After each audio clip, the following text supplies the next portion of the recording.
Assalamualaikum warahmatullahi wabarakatuh. Nama saya Wulan Adina Saputri dengan NIM 11120000003 dari Prodi Administrasi Negara Fakultas Ilmu Sosial dan Ilmu Politik. Di sini saya akan menjelaskan tentang birokrasi dan governansi publik mengenai kasus penolakan pasien peserta BPJS oleh rumah sakit. Kasus yang saya ambil di sini terjadi di Kota Depok, Jawa Barat. Fenomena yang terjadi di Indonesia, masih banyak masyarakat yang kurang mampu dan peserta BPJS, Badan Penyelenggara Jaminan Sosial, masih susah untuk mendapatkan pelayanan medis tingkat pertama dan penanganan cepat dari rumah sakit. Hal ini juga mengabaikan fungsi sosial dari rumah sakit, seperti peserta BPJS Kesehatan PBI di Bogor yang ditolak oleh pihak rumah sakit karena kamar penuh. Peristiwa itu terjadi saat Uus warga Cilebut mengantarkan anaknya yang mengalami kejang-kejang pada Selasa malam. Ketika tiba di rumah sakit, ia diarahkan menuju instalasi gawat darurat atau IGD. Namun, setelah beberapa jam di IGD, sang anak tidak ditangani. Di IGD, anak saya tidak ada yang menangani, saya sudah panik, kata Uus sang ayah ketika dikonfirmasi Tribun. Tidak lama kemudian, pihak rumah sakit menghampiri Uus dan mengatakan kamar untuk peserta BPJS PBI atau penerima bantuan iuran penuh. Lalu pihak rumah sakit menyarankan untuk melakukan perawatan non-BPJS. Sebelumnya UU sudah meminta naik kelas dengan tetap perawatan oleh BPJS Kesehatan. Namun pihak rumah sakit menyebut tidak bisa dengan alasan kartu peserta anaknya adalah Kartu Indonesia Sehat atau BPJS PBI. Aktor yang terlibat dalam kasus ini yang pertama adalah masyarakat, yang kedua pihak rumah sakit, dan ketiga pemerintah. Nah, yang selanjutnya apa sih hubungan aktor dengan masalah?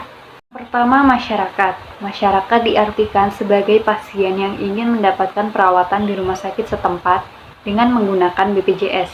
Namun pihak rumah sakit menolak dengan alasan kamar sudah penuh dan lebih menyarankan untuk memilih perawatan non-BPJS. Di sini pasien merasa adanya ketidakadilan dalam pelayanan yang dilakukan oleh pihak rumah sakit. Yang kedua, dari pihak rumah sakit. Tenaga kesehatan yang menjalankan praktik pada fasilitas pelayanan kesehatan wajib memberikan pertolongan pertama kepada penerima pelayanan kesehatan dalam keadaan gawat darurat. Namun ini sebaliknya, pihak rumah sakit merupakan oknum yang menolak untuk menerima pasien BPJS yang ingin mendapatkan perawatan di rumah sakit dengan alasan bahwa kamar di rumah sakit tersebut sudah penuh. Yang ketiga, dari pemerintah. Dalam hal ini, pemerintah sudah membuat kebijakan yang ditetapkan oleh Menteri mengenai pelayanan kesehatan yang dijamin oleh BPJS Kesehatan dan bertanggung jawab atas pelaksanaan kebijakan tersebut agar berjalan dengan baik.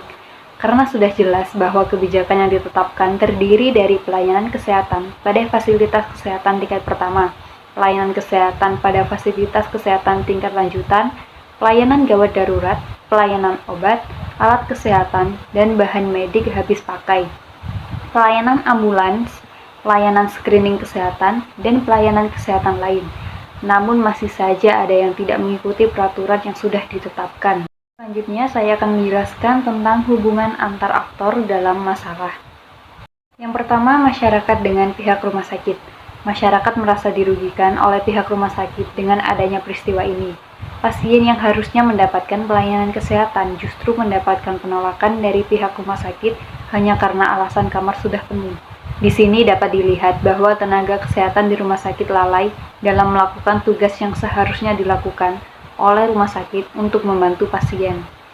Yang kedua, dari pihak rumah sakit dengan pemerintah. Di sini pihak rumah sakit sudah jelas bahwa tidak mengikuti aturan yang telah ditetapkan pemerintah. Dalam hal ini, seharusnya pemerintah dapat bertindak tegas atas apa yang telah dilakukan rumah sakit tersebut, karena sudah membahayakan nyawa seseorang dan merupakan perbuatan yang melawan hukum. Yang ketiga, hubungan pemerintah dengan masyarakat. Dalam hal ini, masyarakat mengeluhkan perbuatan rumah sakit tersebut kepada pemerintah dan berharap agar pemerintah dapat menindak tegas kasus yang terjadi agar tidak terulang kembali. Selanjutnya, apa sih solusi yang bisa diambil dari permasalahan ini? Rumah sakit sebagai salah satu fasilitas pelayanan kesehatan dilarang menolak pasien dalam keadaan darurat, serta wajib memberikan pelayanan untuk menyelamatkan nyawa pasien. Fasilitas pelayanan kesehatan, baik pemerintah maupun swasta, dilarang menolak pasien dan atau meminta uang muka apabila terdapat fasilitas kesehatan yang tidak bekerja sama dengan BPJS Kesehatan harus segera merujuk ke fasilitas kesehatan yang bekerja dengan BPJS Kesehatan setelah keadaan daruratnya teratasi dan pasien dalam kondisi dapat dipindahkan. Pimpinan rumah sakit atau tenaga kesehatan yang menolak pasien yang berada dalam keadaan darurat dapat dipidana penjara dan dikenakan denda sebagaimana diatur dalam pasal 190 UU Kesehatan sebagai berikut.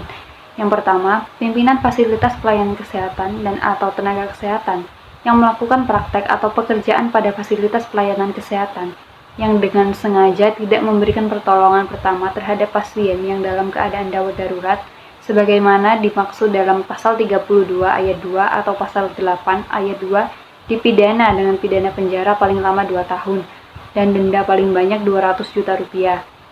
Yang kedua, dalam hal perbuatan sebagaimana dimaksud pada ayat 1 mengakibatkan terjadinya kecacatan atau kematian, pimpinan fasilitas pelayanan kesehatan dan atau tenaga kesehatan tersebut dipidana dengan pidana penjara paling lama 10 tahun dan denda paling banyak 1 miliar rupiah. Dan dapat disimpulkan bahwa pada dasarnya rumah sakit sebagai salah satu fasilitas pelayanan kesehatan dilarang menolak pasien dalam keadaan darurat dan atau meminta uang muka, dan wajib memberikan pelayanan kesehatan bagi penyelamatan nyawa pasien. Sekian dari penjelasan saya, terima kasih. Wassalamualaikum warahmatullahi wabarakatuh.